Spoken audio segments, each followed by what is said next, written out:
ಪ್ರವಾಸೋದ್ಯಮ ಸಚಿವರು. ಚಿಕ್ಕಬಳ್ಳಾಪುರ ಪ್ರಶ್ನೆ 21 ಮಾನ್ಯ ಕಾನೂನು, ನ್ಯಾಯ, ಮಾನವ ಹಕ್ಕುಗಳ, ಸಂಸದೀಯ ವ್ಯವಹಾರ, ಶಾಸನ ರಚನೆ ಹಾಗೂ ಪ್ರವಾಸೋದ್ಯಮ ಸಚಿವರ ಹತ್ರ ಕೇಳ ಬಯಸುತ್ತೇನೆ ಸಭಾಧ್ಯಕ್ಷರೇ. ಸನ್ಮಾನ್ಯ ಅಧ್ಯಕ್ಷರೇ, ಸನ್ಮಾನ್ಯ ಅಶೋಕ್ ಕುಮಾರ್ ರೈ ಅವರು ಕೇಳಿರ್ತಕ್ಕಂಥ ಪ್ರಶ್ನೆಗೆ ಉತ್ತರವನ್ನು ಒದಗಿಸಿದ್ದೇನೆ. ಅದರಲ್ಲಿ ಉತ್ತರದ ಲಿಖಿತವಾಗಿ 3 ದ್ವೀಪಗಳಿವೆ ಅಂಥೇಳಿ ಹೇಳಿದ್ದೇವೆ ನಾವು. ಆಡಮ್ ಕುದ್ರು, ಪಾವೂರ್ ಉಳಿಯ, ನಾವೂರ್ ಬಂಟ್ವಾಳ. ಆದರೆ ಅದರ ಜೊತೆಗೇನೆ ಆ ಸಣ್ಣ ದ್ವೀಪಗಳೇನದಾವು, ನಾಯರ್ ಕುದ್ರು, ತಣ್ಣೀರ್ ಬಾವಿ, ಕೂಡ್ಲು ಕುದ್ರು, ಆಮೇಲೆ ಆ 3 ನಡುಗಡ್ಡೆಗಳೇನದಾವು, 1, 2, 3 ಸಣ್ಣ ನಡುಗಡ್ಡೆ ಅದಾವು.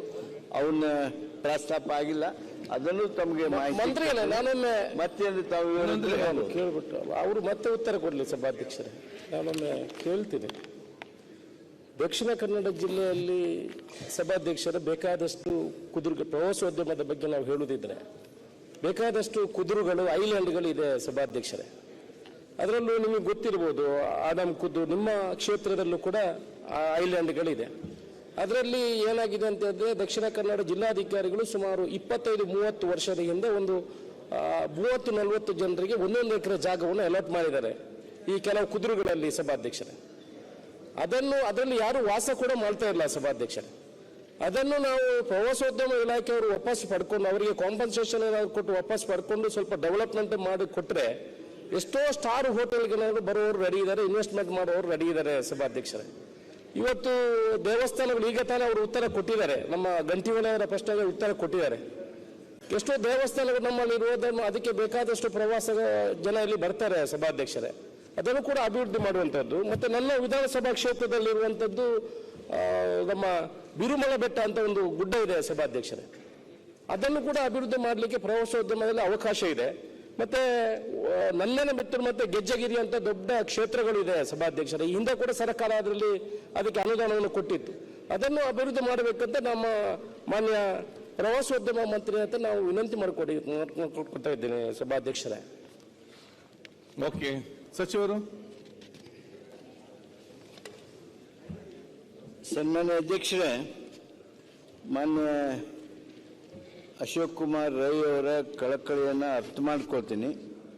ಈಗಾಗಲೇ ತಮಗೆ ಗೊತ್ತಿದ್ದಾಗೆ ಈ ಗೆಜ್ಜೆಗಿರಿ ನಂದನ ಬಿತ್ತಲು ತಾಣದ ಅಭಿವೃದ್ಧಿ ಕಾಮಗಾರಿಗಾಗಿ 100 ಲಕ್ಷ ರೂಪಾಯಿಗಳನ್ನು 26/9/2024 ಮಂಜೂರು ಮಾಡಿದ್ದಾರೆ.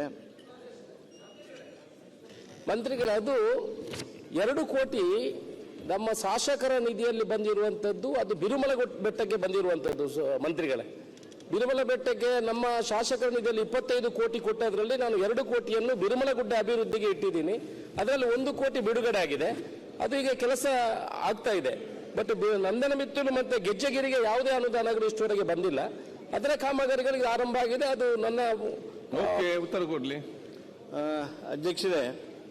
ಅವರ ಕ್ಷೇತ್ರದ ಏನು ಗೆಜ್ಜೆಗಿರಿ ನಂದನ ಬಿತ್ತಲ ತಾಣ ಇದೆ, ಅದ್ರ ಬಗ್ಗೆ ಸರ್ಕಾರ ಈಗ ಸದ್ಯಕ್ಕೆ ಯಾವುದೂ ಹಣ ಬಿಡುಗಡೆ ಮಾಡಿಲ್ಲ ಅನ್ನೋದನ್ನು ಪ್ರಸ್ತಾಪ ಮಾಡಿದ್ದಾರೆ.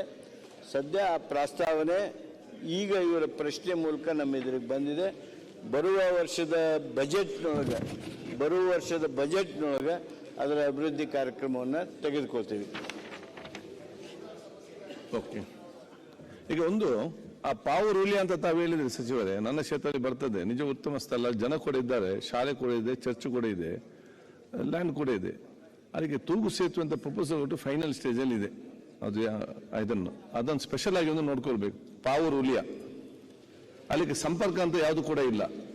ಜನ ಬೋಟಲ್ಲಿ ಬರ್ತಾರೆ, ಮಳೆಗಾಲದಲ್ಲಿ ಬಹಳ ಕಷ್ಟ ಅವರಿಗೆ. ಮತ್ತೆ ಅವರೇ ಒಂದು ಬ್ರಿಡ್ಜ್ ಮಾಡಿರ್ತಾರೆ. ತೂಗು ಸೇತುವೆ ಪ್ರಪೋಸಲ್ ಕೊಟ್ಟಿದ್ದೇನೆ, ಒಂದು ಆದ್ಯತೆ ಮೇಲೆ ನೋಡಬೇಕು. ಅಧ್ಯಕ್ಷರೇ, ಪಾವೂರುಳಿಯ ಹತ್ರ ತಾವು ತೂಗು ಸೇತುವೆ ಮಾಡಬೇಕು ಅನ್ನುವಂಥ ಏನು ಸಲಹೆಯನ್ನು ಕೊಡ್ತಾ ಇದ್ದೀರಿ, ಸರ್ಕಾರ ಇದನ್ನು ಗಂಭೀರವಾಗಿ ಪರಿಶೀಲನೆ ಮಾಡ್ತದೆ. ಅದರ ಜೊತೆಗೇ ಮಾನ್ಯ ಅಶೋಕ್ ಕುಮಾರ್ ರೈ ಅವರು ಈ ನಡುಗಡ್ಡೆಗಳಲ್ಲಿ, ಸಣ್ಣ ದ್ವೀಪಗಳಲ್ಲಿ ಕೆಲವು ಲ್ಯಾಂಡ್ಗಳನ್ನು ಅಲಾಟ್ಮೆಂಟ್ ಮಾಡಿತ್ತು. ಅದನ್ನು ಸರ್ಕಾರ ವಾಪಸ್ ಪಡೆದುಕೊಂಡು ಅಲ್ಲಿ ಬೇರೆ ಬೇರೆ ಪ್ರವಾಸೋದ್ಯಮದ ಚಟುವಟಿಕೆ ಮಾಡೋದಕ್ಕೆ ಅನುಕೂಲ ಆಗುತ್ತೆ ಅಂತ ಪ್ರಯತ್ನ ಮಾಡಿರಿ ಅಂತ ಹೇಳಿದರು. ಒಳ್ಳೆಯ ರಚನಾತ್ಮಕ ಸಲಹೆ. ಅಧ್ಯಕ್ಷರೇ, ನಾನು ನಮ್ಮ ಪ್ರಧಾನ ಕಾರ್ಯದರ್ಶಿಗಳನ್ನು ಈ ದ್ವೀಪಗಳಿಗೆ ಕಳಿಸಿ ಸರ್ಕಾರದ ಜಮೀನು ಏನಾದರೂ ಅಲಾಟ್ ಮಾಡಿದರೆ ಅದನ್ನು ವಾಪಸ್ ಪಡೆಯೋದ್ರ ಬಗ್ಗೆ ಏನು ಮಾಡ್ಬೋದು ಅನ್ನೋದ್ರ ಬಗ್ಗೆ ಸರ್ಕಾರ ಪರಿಶೀಲನೆ ಮಾಡ್ತದೆ. ಅಧ್ಯಕ್ಷ ಒಂದು ನಿಮಿಷ ಕೊಟ್ಟೇನ್ರೆ, ಒಂದು ನಿಮಿಷ ಮುಗಿಸ್ತೇನೆ. ಬುಕ್ಕ ಬರ್ತಾನೆ. ಈಗ ಈ ಐಲ್ಯಾಂಡ್ಗಳು ಏನಿದೆ, ದ್ವೀಪಗಳೇನಿದೆ ಸಭಾಧ್ಯಕ್ಷರೇ, ಅದರಲ್ಲಿರುವ ಜಾಗವನ್ನು ನಾವು ಸರ್ಕಾರ ಪಡ್ಕೊಂಡು ಹೋಟೆಲ್, ಸ್ಟಾರ್ ಹೋಟೆಲ್ ನವರು ಕೊಟ್ಟು ಯಾವ ಇನ್ವೆಸ್ಟ್ಮೆಂಟ್ ಬೇಡ ಸಭಾಧ್ಯಕ್ಷರೇ. ಆಯ್ತು, ಅದರಲ್ಲೇ ದುಡ್ಡು ಬರ್ತದೆ, ಅದರಲ್ಲೇ ಪ್ರವಾಸೋದ್ಯಮ ಇಲಾಖೆಗೆ ದುಡ್ಡು ಬರ್ತದೆ. ಅವ್ರು ಹೇಳಿದ ಮೀಟಿಂಗ್ ಮಾಡುವ ಅಂತ ಹೇಳಿಕೊಂಡು ಮೀಟಿಂಗ್ ಮಾಡುವಲ್ಲ. ಆಯ್ತು, ಒಳ್ಳೇದಾಯ್ತು. ಅದು ಬೇಗ ಮಲ್ಪಲಿ ಸಭಾಧ್ಯಕ್ಷ. ನಮ್ಮ ಕನ್ನಡದಲ್ಲಿ ಮಾತಾಡಿದೆ.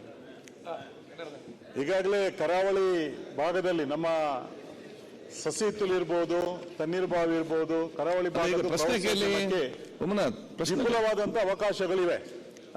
ಆದ್ದರಿಂದ ದಯವಿಟ್ಟು ಈ ಸಲದ ಬಜೆಟ್ ಅಲ್ಲಿ ಕರಾವಳಿ ನಮ್ಮ ಬೀಚುಗಳಿಗೆ, ಸಸಿಹಿತ್ತಲು ಬೀಚ್ ಇರ್ಬೋದು, ಹಾಗೇನೆ ನಮ್ಮ ಸಭಾಧ್ಯಕ್ಷರ ಕ್ಷೇತ್ರದಲ್ಲಿರುವಂತಹದ್ದು ಪನಂಬೂರು ಬೀಚ್ ಇರ್ಬೋದು, ಈ ಬೀಚ್ಗಳನ್ನು ಅಭಿವೃದ್ಧಿ ಪಡಿಸಲಿಕ್ಕೆ ಬಜೆಟ್ ಅಲ್ಲಿ ವಿಶೇಷವಾಗಿ ಒಂದು ಅನುದಾನವನ್ನು ಮೀಸಲಿಡಬೇಕು ಅಂತ ತಮ್ಮಲ್ಲಿ ಕಳಕಳಿಯ ವಿನಂತಿಯನ್ನು ಮಾಡ್ತೇನೆ. ಯಾಕೆಂದ್ರೆ ಇಡೀ ಕೋಸ್ಟಲ್ ಬೆಲ್ಟ್ ಇಡೀ ಕರಾವಳಿಯವರು ಬೇಡಿಕೆ ಇಟ್ಟಿದ್ದಾರೆ.